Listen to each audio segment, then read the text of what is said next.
বুঝে থাকলে বলুন, আমাদের নবী আগমন করেছেন কোন মাসে? রবিউল আউয়াল মাসে। আমাদের নবী ইন্তেকাল করেছেন কোন মাসে? রবিউল আউয়াল মাসে। জন্মগ্রহণ করেছেন, আগমন করেছেন, সেই দিনটাকে নিয়ে অনেক মতানৈক্য।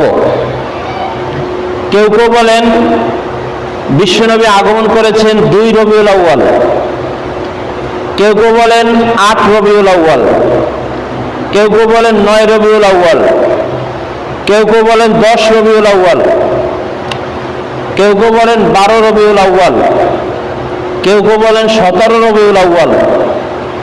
আরো 2টা মত আছে। কেউ কেউ বলেন রবিউল আউয়াল মাসের আগের মাসের, অর্থাৎ রবিউল আউয়াল মাস আগমন করার 8 দিন আগেই বিশ্বনবী জন্মগ্রহণ করেছেন।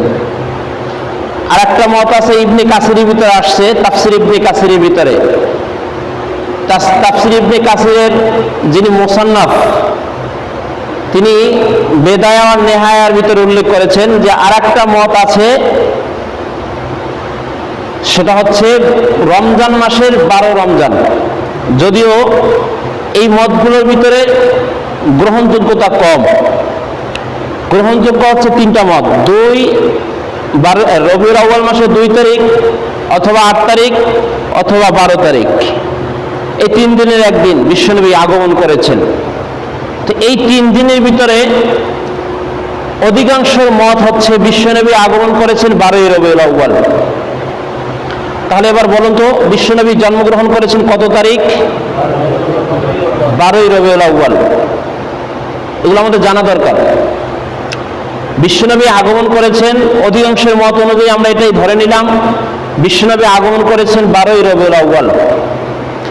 আর বিশ্বনবী ইন্তেকাল করেছেন সেটাও 12 রবিউল আউয়াল। এটার ব্যাপারে কোনো মতানৈক্য নাই। জন্মের তারিখ নিয়ে মতানৈক্য আছে, কিন্তু মৃত্যুর তারিখ নিয়ে কি নাই? কোনো মতানৈক্য নাই। এই মতানৈক্য দ্বারা বোঝা যায় সাহাবায়ে কেরাম বিশ্বনবীর জন্ম পালন করতেন না। বিশ্বনবী অমুক দিন জন্মগ্রহণ করেছেন, এই জন্য জন্মদিবস পালন করি, হ্যাপি বার্থডে।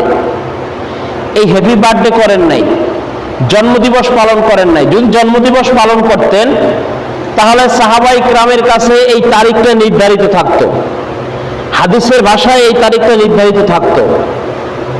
অথবা পরবর্তী বিশ্বনবীর আগমনের পরে, বিশ্বনবীর শাসন আমলের পরে যারা সাহাবায়ে কেরাম 4 জন খলিফা রাষ্ট্র পরিচালনা করেছিলেন, তারা এই দিবসটা পালন করতেন, কিন্তু তারাও দিবস পালন করেন নাই, যার কারণে কোনো লিপিবদ্ধ নাই।